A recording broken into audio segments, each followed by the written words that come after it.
खुलुमबाय लोगोफोर, नोंथांमोनखौ बड' एसएम आपडेटनि दिनैनि थाजा रादाबाव बरायबाय। उननि समावबो नोंथांमोना गोदान रादाब नायनो मिथिनोब्ला दानो लाइक, कमेन्ट, शेयार आरो साबस्क्राइब खालामदो। बेखौ गिबियावनो गुरै खावलायबाय। दानिया फैदो दिनैनि मोननैसो गोनांथार खौराङाव। गिबि रादाबाव दं, गोमालांदों बर'नि थरफा हाथरखिफोरा। मुलुगनां बक्सार गेलेनायाव सनानि मेडेल मोनना बर' हारि आरो भारत हादरनि मुं लाबोनाय मुलुगनां बक्सार अंकुसिता बर'आ गावनि मोजां मोननाय अनजालु असमिया सेंग्रा त्रिदिप बराजों जुलि जाबाय। बिथांनि जुलिनि खौराङा दुलाराय आसामनि खौरां बिजोङाव गोसारबाय। लोगो बिथांनि जरा जुलिखौ लानानै गोबां बर' हारिनि हारि अनफावरि लाइमोन सेंग्रा सिख्लाफ्रा ससियेल मिडियायाव गोबां सावरायदों।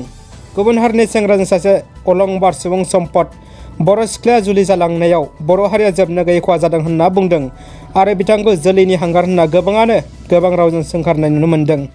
बेराफारसेथिं बर' हारिनि गोरों गोरा मुंदांखा बर' सुबुंफोरा गुबुन हारिजों जुलि जालांनायखौ गोबां सुबुंफोरानो दुखु मोन्दों। सिगां समावबो मुंदांखा मुलुगनां बक्सार फैलाव बसुमतारिया गुबुन हारिजों जुलि जादों। आरोबाव दा थानाय जमुना बर'आबो गुबुन हारिजों जुलि जागोननि रादाय दं होनना मिथिनो मोन्दों। गोबां बर' लाइमोनफोरा बुंसोदों दि बर' सिख्लाफोरखौ सापर्ट होना मुलाम्फा गैया होनना। दा बिनि सायाव नोंथांमोना मा बुंनो सानो कमेन्टजों फोरमायहरदो। बाक्सानि तिरन्जय नार्जारी मुंनि सासे बर' सुबुङा बेंगालराव गोमाना दं। बाक्सा जिल्लानि बेन्दोङाव थानाय दैमुगुरि गामिनि थागिबि तिरन्जय नार्जारीया थांनाय 2 एप्रिलाव बेंगालरनि रेलवे स्टेशननिफ्राय गोमाना दं। नखरनि सुबुंफोरा फोरमायहरनाय बायदिब्ला बिथां तिरन्जय नार्जारीया थांनाय 2 एप्रिलाव गावसिनि जायगानिनो सानै सुबुंजों बेंगालरनि मोनसे कम्पानियाव खामानि मावनो ओंखारलांदोंमोन। कम्पानियाव सहैग्रोमोना बिथाङा साननै खामानिबो मावदोंमोन होनना फोरमायदों। बे साननै खामानि मावबाय थानाय समावनो हरखाब बिथाङा आंगा-मांगा बायदि जादोंमोन। बेखौ मिथिनानै बिथांखौ लांनाय सुबुङा 2 एप्रिलाव न'फारसे दोनफैनो बेंगालर स्टेशन फारसे फैदोंमोन। रेलगारिनि समा लेट जानायलाय बै सानै सुबुङा स्टेशनाव दसे उन्दुग्लांदोंमोन। बे समावनो तिरन्जयआ गोमाना थादों होनना बै सानै सुबुङा नखरनिसिम फोरमायहरदोंमोन। मख'जाथावदि बिथाङा हाबा जानाय आरो 7 गथ' गथायबो दं होनना मिथिनो मोन्दों। नखरनि सुबुङा फोरमायनाय बायदिब्ला दासिम नागिरब्लाबो मोननो हायाखै। नखरनि सुबुङा दिनै बरबरि पुलिस स्टेशनाव गोमानायनि आर'जलाइ होनाय जाबाय।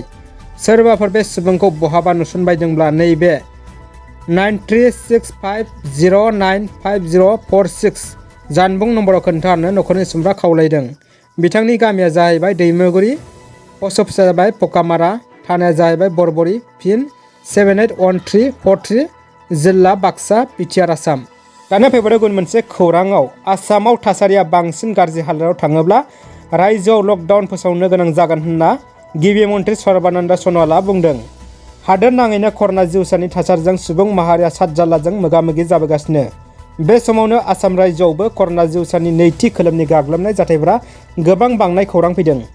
आसाम सोरखारा कर'ना जिउसानि थासारिखौ नोजोर होनानै रायजोआव कभिड-19नि गोदान नेमखान्थि फोसावना होदों। आसामनि गिबि मन्थ्रि सर्बानन्द सन'वालआ खौरां बिजोंनि गेजेरजों फोरमायदों दि सोरखारा होनाय कभिड-19नि गोदान नेमखान्थिखौ फालिनानै सोलिनो बयखौबो खावलायदों। दासान्दि रायजोआव थासारिया बांद्राय गाज्रि नङा।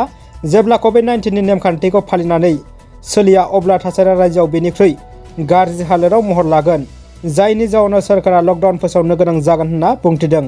कर'ना भाइरासनि बांनायखौ होबथानो बैसागो खुंनाय आरो गेदेर मेल जानायखौ होबथादों चिरां जिल्ला खुंथाया। चिराङावबो सानफा एफा बारायबोनो हमदों कभिड-19नि पजिटिभआ। कर'नानि गिख्रंथाव गाग्लोबनायखौ नोजोर लानानै सांग्रां जादों चिरां जिल्ला खुंथाया।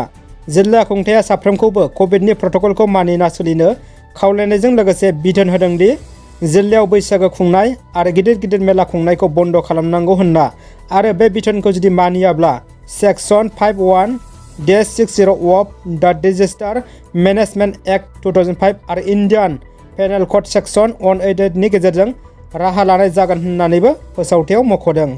दानिया फैदो जोबथा खौराङाव। कर'ना भाइरासनि गोख्रों गाग्लोबनायाव भारत हादराव अक्सिजेननि आंखालाव गोबां बेरामिफ्रा जिउ गोमाबाय। अक्सिजेननि आंखालखौ सुफुंनो भारत सरकारा गोख्रों राहा लादों। जार्मानिनिफ्राय भारतसिम फैगासिनो 23 मबाइल अक्सिजेन जेनेरेशन प्लान्ट 1 घन्टायाव दिहुनगोन 2400 लिटार अक्सिजेन। हादराव गोख्रै बारायनाय कर'ना भाइरासनि साग्लोबसारनायनि बिबां आरो खम बिबांनि अक्सिजेनखौ नोजोर होनानै हादरनि रैखाथि मन्थ्रिया जार्मानिनिफ्राय 23 मबाइल अक्सिजेन जेनेरेशन प्लान्ट उरां जाहाजनि जे हादराव लाबोनो थांखि लादों। रैखाथि मन्थ्रिनि गाहाय बुंथिगिरि भारत भुषण बाबु शुक्रबारखालि खौरांजों फोरमायदि गंफ्रोमबो मबाइल प्लाननि गोहोआ 1 मिनिटाव 40 लिटार आरो 1 घन्टायाव 2400 लिटार अक्सिजेन सोरजिनायनि गोहो दं। बेफोर प्लानफोरखौ कर'ना भाइरासजों गाग्लोबजानाय सुबुंफोरखौ फाहामथाय होग्रा आर्मड फर्स मेडिकेल सार्भिसनि देहा फाहामसालिफोराव बाहायनाय जागोन होनना बुंथिदों। दिनैनि रादाबा एसेनोसै लोगोफोर। नोंथांमोना रादाबखौ मोजां मोनबायब्ला अन्नानै लाइक खालामदो आरो कमेन्ट खालाम आरो जेसेबां हायो शेयार खालाम। लोगोसे नोंथांमोना दासिमबो आंनि बे बड' एसएम आपडेट चेनेलखौ साबस्क्राइब खालामाखैब्ला अन्नानै साबस्क्राइब खालामदो। गोजोन्थों। जै बर' हारिनि जै।